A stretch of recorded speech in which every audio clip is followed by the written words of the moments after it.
கல்மண்டபம் அருகே 4 சவரன் தங்க சங்கிலியை பறித்து சென்ற கடலூர் மாவட்டத்தைச் சேர்ந்த கௌதம் என்கிற குற்றவாளியை நெட்டப்பாக்கம் போலீசார் அதிரடியாக கைது செய்து தொடர் விசாரணையில் ஈடுபட்டுள்ளனர். புதுச்சேரி நெட்டப்பாக்கம் கல்மண்டபம் கிராமத்தைச் சேர்ந்த பாலமுருகன் என்பவரிடமிருந்து கழுத்தில் அணிவித்திருந்த சுமார் 4 சவரன் தங்க சங்கிலியை அடையாளம் தெரியாத 2 நபர்கள் பறித்து சென்றனர்.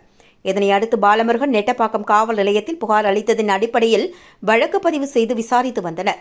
இதனையடுத்து மேற்கு காவல் கண்காணிப்பாளர் வம்சிதர் ரெட்டி உத்தரவின் பேரிலும் நெட்டப்பாக்கம் காவல் நிலைய ஆய்வாளர் கீர்த்திவர்மன் தலைமையில் உதவி ஆய்வாளர் பிரியா மேற்பார்வையில் போலீசார் தனிப்படை அமைக்கப்பட்டு குற்றவாளியை கண்டுபிடிக்கும் நடவடிக்கைகளை மேற்கொண்டு வந்தனர்.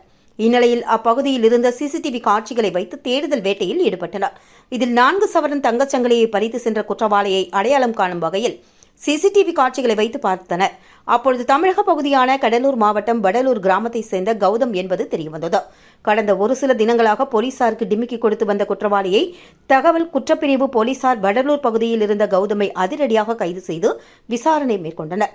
விசாரணையில் அவரிடமிருந்து 4 சவரன் தங்கச்சங்கிலி மற்றும் 1.85 லட்சம் பணத்தை பறிமுதல் செய்துள்ளனர்.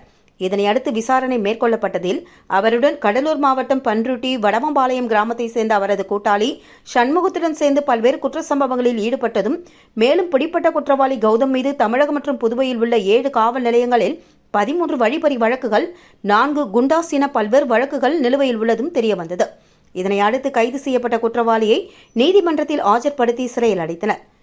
அவரது கூட்டாளியான சண்முகத்தை போலீசார் வலைவீசி தேடி வருகின்றனர்.